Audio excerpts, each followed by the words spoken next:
Marcus Tullius Cicero was born on January 3, 106 BCE and was murdered on December 7, 43 BCE. His life coincided with the decline and fall of the Roman Republic, and he was an important actor in many of the significant political events of his time. He was, among other things, an orator, lawyer, politician, and philosopher. He placed politics above philosophical study. The latter was valuable in its own right, but was even more valuable as the means to more effective political action. Cicero chose a career in the law. To help prepare for his career, he studied jurisprudence, rhetoric, and philosophy. He subordinated philosophy to politics, and that is why his philosophy has a political purpose: the defense, and if possible, the improvement of the Roman Republic. The politicians of his time, he believed, were corrupt, and no longer possessed the virtuous character that had been the main attribute of Romans in the earlier days of Roman history. This loss of virtue was, he believed, the cause of the Republic's difficulties. He hoped that the leaders of Rome, especially in the Senate, would listen to his pleas to renew the Republic. Cicero tried to use philosophy to bring about his political goals. Like most intellectual endeavors in Cicero's time, philosophy was an activity in which Greece still held the lead. The Romans were more interested in practical manners of law, governance, and military strategy than they were in philosophy and art. But for Cicero to really use philosophy effectively, he needed to make it accessible to a Roman audience. Cicero's theories formed from the basis of modern law, including the common law. His theories had three basic premises. These were built on Plato and Aristotle that were mostly spiritual, and were built around the concepts of determining law from nature, natural law, and the importance of being good. First, every adult person, in any situation, instinctively knows right from wrong, and is aware when doing something wrong, that, and I quote, reason is the supreme law. Secondly, obeying the law is always the right thing to do. Modern historian Charles Van Doren, in A History of Knowledge, paraphrased Cicero's legal theory, saying that any illegal action, however small or apparently advantageous, can never really be advantageous because it is wrong. Thirdly, if the law is manifestly unfair, the right thing is what is honest, open, and fair, keeping your word no matter what the consequences, telling the truth even if you have not taken an oath.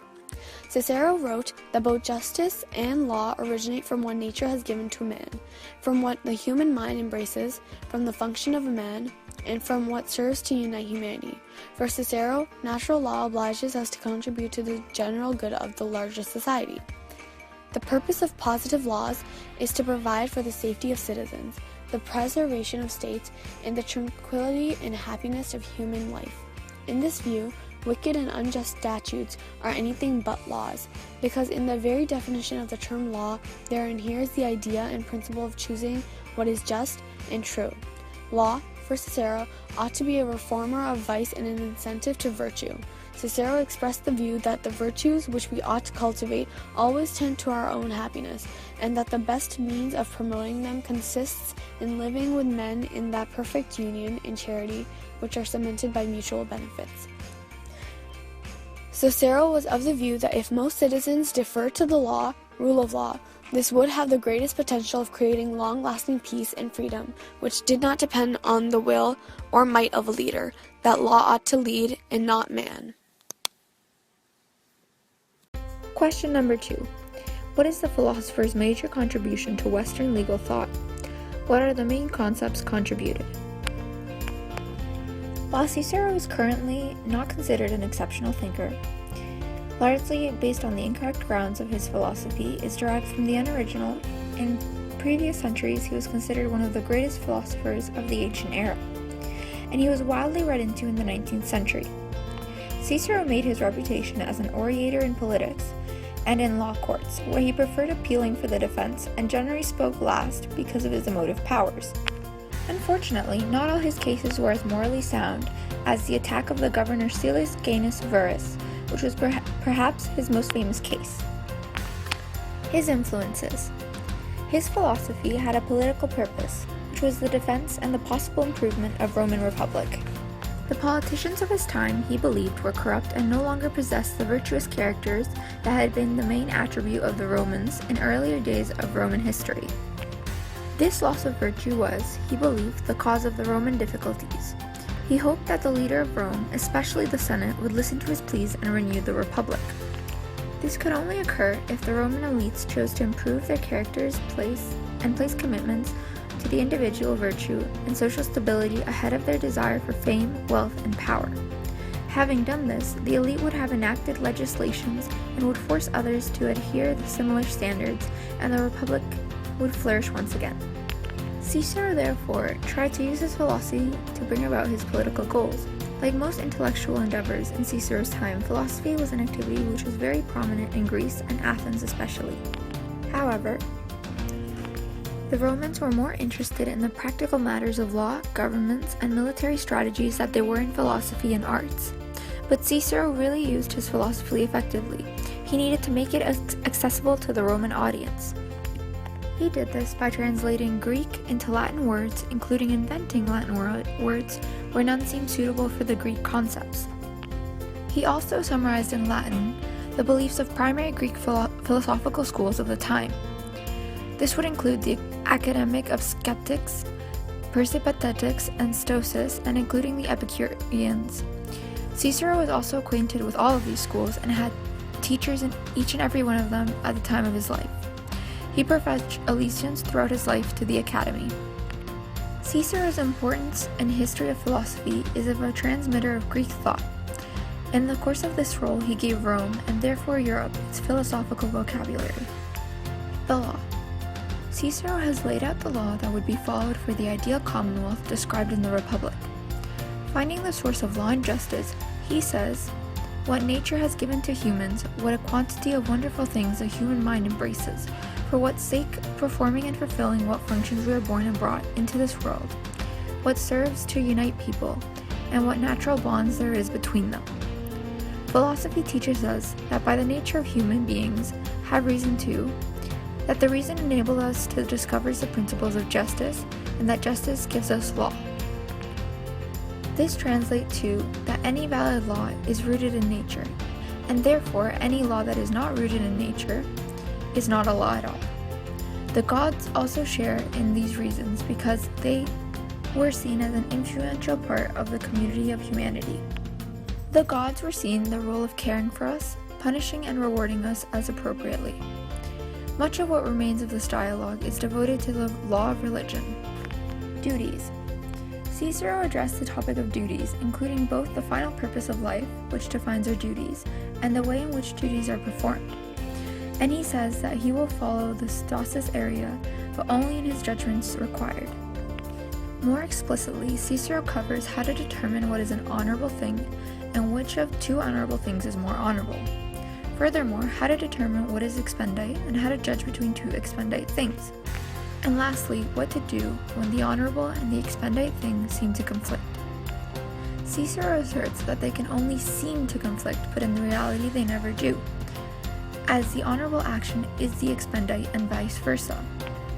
At the end of Cicero's life, he wrote a work that urges people to follow the nature of wisdom, along whatever political activity might still be possible, rather than seeking pleasure and indulgence. The question I received is, what is the philosopher's view on the nature of law? What does law do? What is law's role in society? What is the nature of legal government? So first we'll look at Cicero's view on the nature of law. Cicero believed that law comes directly from God. He defined it as the safety of citizens, the preservation of states, and the tranquility and happiness of human life. In his view, law supports the health and well-being of society because it is only in a healthy, peaceful society that individuals can achieve happiness, their contentment, and purpose.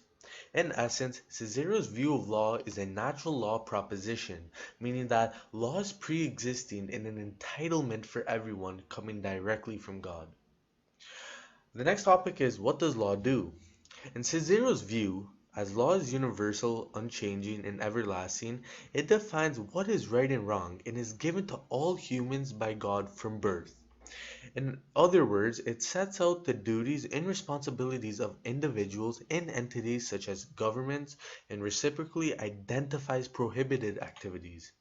Cicero's main philosophy is that deep down in every human being, a human must abide by this basis of law. Take the example of theft. Cicero would argue that all humans at one level or another agree that theft is immoral, it's bad. The next topic is what is law's role in society? Natural law commands and prohibitions always influence good man, but are without effect upon the bad. Consequently, in Cicero's view, those who are good individuals and driven by a need to follow the natural law are content and productive members of society, and as such, foster society that is in harmony with individuals who are content and purposely. To the extent that a society has bad individuals, those who do not observe the natural law, this leads to disharmony in Cicero's views.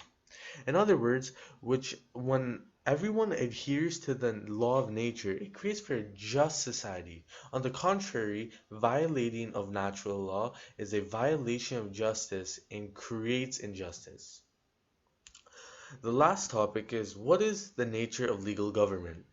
As Cicero's notion of law is natural law, God gives law that governs human behavior. He subscribes to the belief that government cannot change and or take away from this natural law.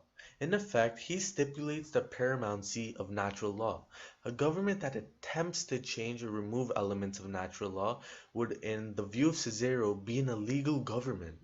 Cicero's natural law is unchanging and universal. Whether it be laws in Athens or in Rome, it must be the same in adherence to natural law. Nor can the law change in the future because the everlasting principles of natural law stay the same. All laws of government, in order to be legal, must conform to Cicero's belief in this universal unchanging law. Cicero in his time envisioned the balance of government power between the monarch and the people. If the monarch is corrupted, or in other words, disobeys the universal and unchanging natural law, then the people can correct the problem. If the people are corrupted, or in other words, disobey the universal and unchanging natural law, the monarchy can correct the problem. So this made Cicero lean towards a more democratic form of government where the monarch would be given absolute power by his people, subject to him following the principles of natural law. In today's society, we measure success by the number of laws passed. But is that really the correct way to view our justice system? Marcus Tullius Cicero himself has said, "The more laws, the less justice." Thank you.